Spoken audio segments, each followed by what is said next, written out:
So gusto kong itanong yung tungkol sa sa chief ng CIDG NCRFU. Ah, yung si Colonel George Buyakaw, tama po ba? Supported by PAOK, si Colonel Buyakaw yung in charge noon sa Zone U1 operations? Who can take the, yes, Yusek Cruz. Yes, Madam Chair. Siya po yung officer in charge during the raid at Sunyuan. Salamat. And so tama po ba na malaki yung tulong niya sa inyong operasyon at yung mga tao niya ang instrumental sa pagkalap ng mga ebidensya laban sa mga key players? Opo, ma'am. Actually, sila po yung pinaka-lead agency na ginamit namin from the Philippine National Police, and also the one who applied for the search warrant is coming from CIDG NCR. Pero tama po ba na itong si Colonel Buyakaw ni-relieve? I saw the relief order in the online platform of the PNP, ma'am. And perhaps as to the original copy of the relief order, ma'am, we can ask the PNP personnel. Yun, mga kaibigan, yung sinasabi ko, mga kaibigan.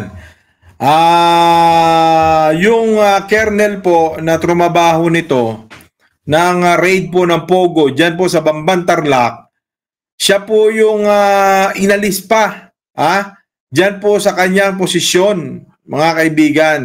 Siya po yung nagli-lead na mag-raid nito, na mag-intelligence gathering, pero siya po ay inalis, mga kaibigan, dyan sa kanyang trabaho. Dyan po sa pag-operate nitong Pogo. Tuloy muna natin. Tuloy muna natin We'll do that po. Pero sino po yung nag-relieve sa kanya? Yung director po ng CIDG, ma'am. That was Brigadier General, Major General Romeo Karamat. Alright, now, kasunod ng pag-relieve na yan kay Colonel Buyakaw, so anong mga hakbang yung pwedeng gawin para ipagpatuloy pa rin yung investigasyon saka yung prosecution ng mga responsible dun sa Zone 1 operations? Basically, ma'am, they are in charge with in preparation of the documents for the filing of cases, and for the document examination, ma'am, we're actually using them.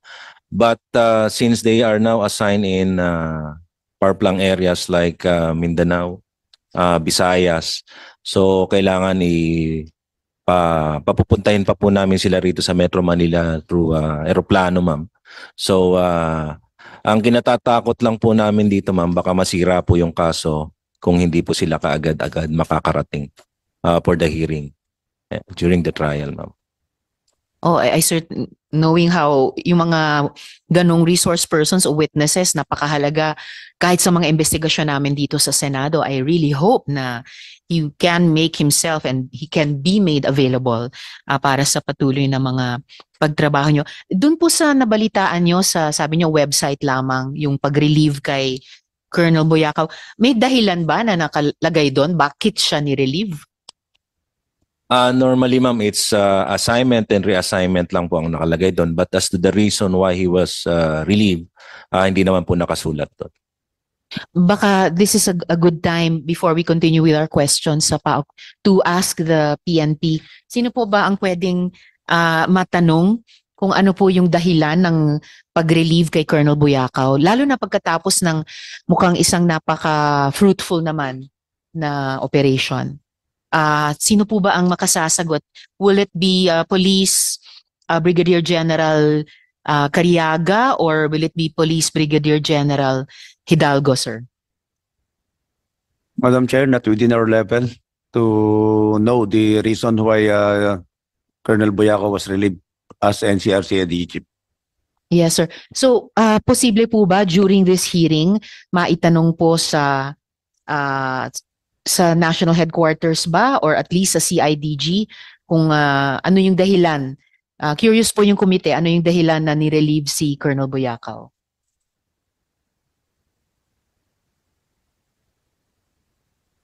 Madam Chair, probably the CIDG chief or the DPRM could answer the reason, ma'am. Could the good Police Brigadier General do the committee a favor to susulat po ang chair sa kanila, pero at least during the rest of this hearing, could the good general do the committee the favor of communicating initially directly sa kanila para lang bago tayo matapos ngayong araw, may some kind of general understanding kung ano yung naging dahilan? Yes, Madam Chair. Maraming salamat, General Sir. And tama po ba na yung local PNP ay nasa ilalim ng Mayor's Office? Tama po ba yon? Madam Chair, the local chief executive has the operational supervision and control over the local PNP, Madam Chair. So does that include relief of police officers in the area? It does not, no? That is included, Madam Chair. So it is included. All right. So maybe the committee will also ask the mayor in a while kung may kaalaman sila bakit ni-relieve si Colonel Boyacao. But the chair will still wait for the assistance of the good general Madam Chair, excuse me feedback po. from Doon lang po Krame. sa local involved yung may authority yung local chief executive, not in the national level, Madam Chair. Sorry, could you say that again, sir? Doon lang, ma'am, sa local police may jurisdiction yung local chief executive but not in the national level, like that of the relief of Colonel Boyacao. All right, I understand. So talagang essential po makatanggap ng feedback mula sa national headquarters sa Krame, at least initially, no, para lang mas malinawan ng kahit kaunti ang lahat dito ngayon. Bakit ni-relieve si Colonel Boyacao? And so the chair will await that with the appreciation, sir. Will comply, Madam Chair. Salamat, sir. Just to continue with the questions for PAOK bago tayo dumako kina Mayor.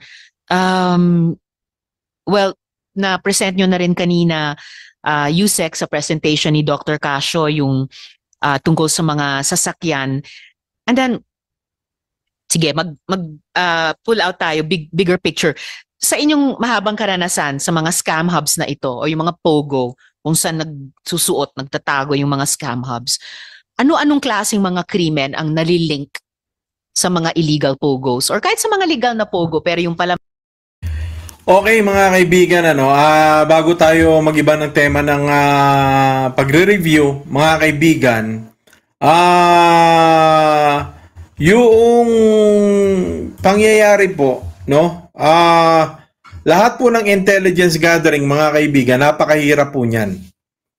Alam naman po, kahit hindi po tayo mga pulis, kahit hindi po tayo mga sundalo, mahirap po mag-operate, mga kaibigan, ng isang criminal organization o ng isang criminal personality. Okay? Ngayon, itong POGO, mga kaibigan, para malaman mo na mapasok mo yan, kailangan, mga kaibigan, tatrabahuin mo yan. Matagal po yun. Kailangan meron kang intelligence, meron kang papapasukin dyan, meron kang asset, ang tawag dyan, mga kaibigan, na mamonitor mo muna kung positive sa loob bago po makakuha, mga kaibigan, ng tinatawag na search warrant. No? Oo. Hindi po basta-bastang pwedeng mag-search warrant ka lang dyan nang wala kang kasi pag nasunog yan, hindi mo na mauulit. Diba? Ang ibig sabihin ng sunog, mga kaibigan, nag-search itong si operatiba, pinasok niya, then later, nung pagpasok niya, mga kaibigan, wala siyang nakuha. So, na mga ebidensya o wala siyang napatunayan. Therefore, mga kaibigan, next time, hindi na siya pwedeng makakuha ulit basta-basta ng search warrant. Okay? Now, itong Colonel Boyacao, tinrabaho niya yung number of villas, ano ang mga operation, ano mga pangalan ng mga kumpanya na nandyan.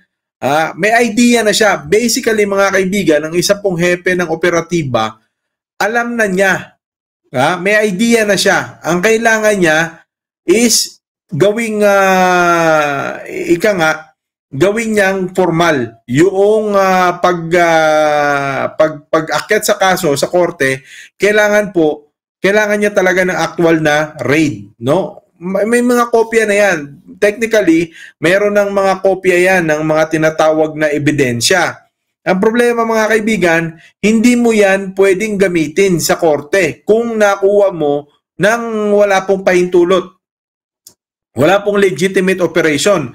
Halimbawa mga kaibigan, yung batas po ng anti-wiretapping law, kung meron po nag-send sa akin ng mga documents via cellphone, mga kaibigan, hindi po natin pwedeng gamitin yun sa korte kasi may anti-wiretapping law not unless meron pong pahintulot, no, nung nag-send, meron pong consent. Pero ibig sabihin, hindi ka pwedeng basta-basta gumamit lang ng ebidensya sa korte. So, kailangan mong trabahuin kahit na may nag-submit na sa iyo ng mga ebidensya, kailangan mong pasukin yung vicinity na yon. So itong ginawa po ng Colonel Buyakaw na ito mga kaibigan ay napakahalaga. Okay? Binantayan po nila, kinordon nila yung lugar kasi nga nung unang raid nila, para maintindihan lang po ng mga kaibigan natin dito, pinasok po nila ito mga kaibigan, tapos po wala silang nahuli dahil po merong tunnel itong facility na ito ng Pogo. Ang tawag po nila doon is panic room. Okay? Yung purpose po ng tunnel na yon, kapag may nag-raid, papasok lahat ng mga tao doon sa tunnel. Okay? Ngayon mga kaibigan, ang nakikita po natin dito dahil kung hindi niyo po napanood itong kabuuan ng video, doon po sa presentation kanina ng una, mayroon pong isang Vietnamese na nagtatrabaho po doon sa Pogo sa Bamban Tarlac na nakatakas. Kaya nakakuha sila ng magandang intel mga kaibigan, nakakuha po sila ng idea na mayroong tunnel dahil may nakatakas po. Yung nakatakas na yun mga kaibigan, most probably yun ang nagsabi sa mga pulis na mayroong tunnel na how they operate. Di ba? So, ito, conspiracy theory mga kaibigan, yun pong Filipino, US, American, Filipino citizen, yung retired daw po na US Filipino citizen, na nandun lang po sa tabi ng property ng Pogo na yan, na nakakuha po dito sa Vietnamese na ito. Pumasok siya sa property na yun no? So US Filipino citizen yon, hindi niya binigay itong Vietnamese na to. So in my own conspiracy theory, baka part po ito ng US asset na hindi po natin pwedeng masabi kung positive o negative, 'di ba? Kasi hindi aamin ng Amerika diyan, 'di ba? So therefore, itong mga intelligence gathering na to, baka tinatrabaho na ng Amerika ito dahil nalaman nila. Kung gusto niyo po mapanood yung mga pahayag po ng mayor, naalaman po nila ultimo po yung mga chopper ng mayor na sinasabi po nating part din ng armed forces, no? Na asset, no? Ng China na naging mayor po ng Bamban Tarlac. 'Di ba? So lahat po ng mga galaw nila diyan, ako in my own conspiracy theory, tinatrabaho na rin to ng Amerika. Okay? So, binibigay ito sa atin, sa Pinas. Kaya ngayon, meron pong investigasyon dito.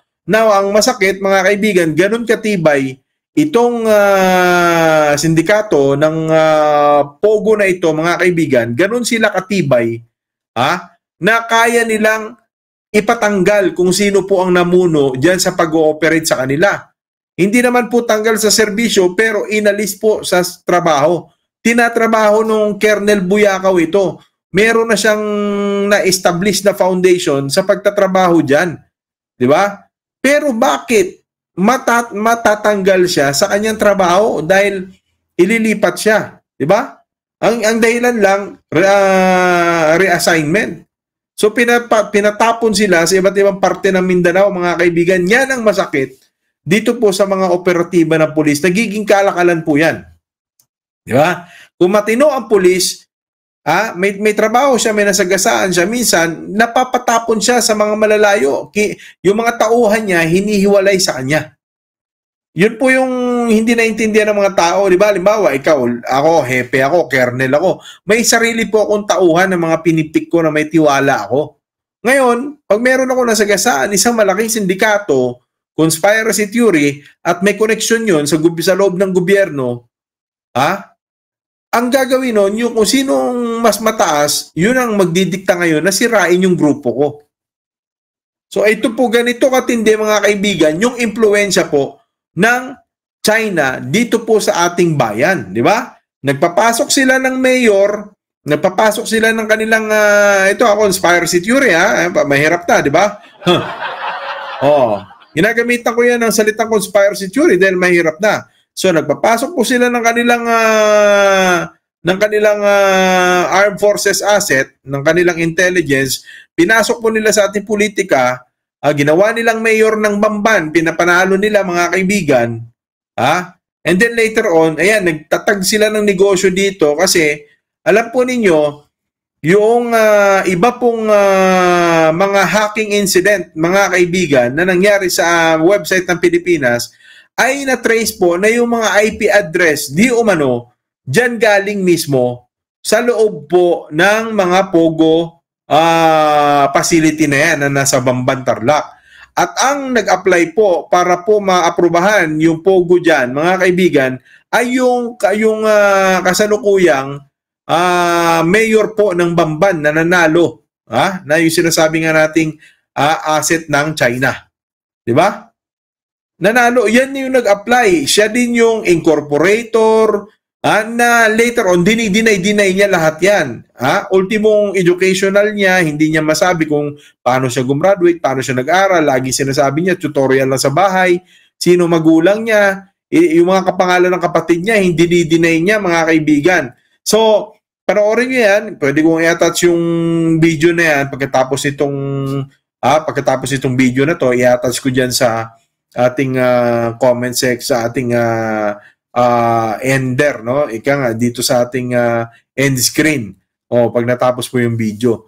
Yun po yung dahilan, mga kaibigan, kung bakit po natin nalaman itong mga modus nitong mga sinasabi pong Pogo operator, na nag-ano po sila, nagpapanggap sila na legitimate. In fact, mga kaibigan, bago pa man po pumasok ang Pogo operation sa Pilipinas, nung inaalaw yan ni Duterte, binabatikos na po natin dito yan. Kung naandyan, mga kaibigan, itong aking kaibigang Ibanghilito, sinabi ko na usually, mga kaibigan, mga Chinese assets yan. Mga kaibigan, naalala nyo kung that was I think 2018, mga kaibigan, sinasabi ko na dahil ako po ay may experience sa real estate, bultuhan po ang bilihan ng mga property po ng condominium diyan sa Makapagal. Okay? Yung sinasabi po natin diyan sa may Makapagal sa Roas Boulevard, bultuhan po, bumibili po floor by floor, mga kaibigan, ng condo unit. Kung maalala nyo, kasi lalim na ng video natin na yan, binibili po nila, mga kaibigan, bulto-bulto. And then later on, mga kaibigan, ito pong property ng mga Rimulya, na dati pong recreational park, mga kaibigan, para po may pasyalan sana dyan sa Cavite, nasa dulo ng dila ko yung pangalan ng recreational park na yan, binenta po sa Pogo Hub. Kinonvert na po nila ngayon sa mga buildings na. And mga kaibigan, ito ang malupit dyan. Hindi lang po conspiracy theory, hindi lang po Pilipinas ang posibleng tinitiktikan nitong mga puwersa ng China, mga kaibigan, kundi yung ibang bansa din at ginagamit nila, mga kaibigan, yung ating local IP. Diba? Kasi mga kaibigan, anything is possible using the technology. However, may mga paraan po para matrace kung sino, saan galing yung mga hackers na ito or itong mga nagpapadala po ng mga, di ba, malicious na mga program diyan po sa sistema ng bawat gobyerno ng bawat bansa. So therefore, dito nila ipinoposisyon sa katulad nating bansa, lalo na sa Pilipinas, na pwede nila sabutahiin. Pwede pong ibintang kung meron silang gagawing kalokohan sa iba't ibang bansa, ibibintang po ng mga bansa na yon sa Pilipinas. Pero sino pong gumawa? Yung kanila pong mga itinatag na mga pinakawalan nilang mga asset dito na nagpapanggap po mga negosyante sa pamamagitan po sa ngalan po ng Pogo. At sino po? Paano po nagsimula ang lahat ng ito, mga kaibigan? Noong pinapasok po ng isang Rodrigo Roa Duterte itong Pogo business na ito dito sa ating bayan. Yan po ang pinagsimulan ng lahat ng yan. So ngayon, para sa akin, mga kaibigan, dapat sa susunod, maprotektahan yung mga ganitong klaseng operatiba katulad ni Colonel Buyakaw. Ginawa niya trabaho niya, mga kaibigan, may mga naaresto. Di ba? Tapos, ang nangyari, pinatapon siya sa Mindanao, mga kaibigan, kinalat siya. Di ba? Yung grupo nila. Isipin mo yon, nakapag-aresto, mga kaibigan, na posibleng kalaban ng ating bansa, na ibulgar nitong Colonel Buyakaw, pero siya pa ay natanggal sa pag-ooperate. Can you believe that? Di ba? Isipin mo yon, tinanggal pa siya. Siya na yung dahilan kung bakit nagkaroon ng advantage sa mga Pilipino at nahubaran natin itong mayor ng Tarlac na ito, nahubaran natin ang kanyang identity because of that Colonel Buyakaw, mga kaibigan. Isipin nyo, gumagawa ng trabaho ng maayos, siya pa yung inilipat, siya pa yung nirelieve, mga kaibigan. Grabe. Diba? So anyway, yung kabuuan po ng video na ito, i-attach ko po dito sa ating end screen, di ba? Kayo, tingnan nyo yan, yung tamang katwiran. Sinasakop na po tayo, dahan-dahan, nitong China, ng komunistang China. Pero kung titingnan nyo, ano nangyayari sa atin? Pinapatunayan lang ba ng ating bayan na talaga bang ganon? Madali tayong mabili, madali tayong mapasok, pipitsugin lang talaga tayo? 'Di ba? 'Yun po yung ano diyan, malaking question sa atin. Kaya kayo, kung ano yung komento nyo, anong inyong pananaw at opinion diyan, i-comment nyo dyan sa ating comment section. At syempre, maraming salamat sa mag-share, magla-like at mag-subscribe kung hindi pa nakapag-subscribe ang iba nating mga kababayan. Diba? So, yun lamang po ang ating mahalagang dapat pagnilayan sa napakalagang paksang ito. Na tinrabaho po ng matinong pulis, yung matinong pulis na yun pa ang naipatapon sa malalayong lugar.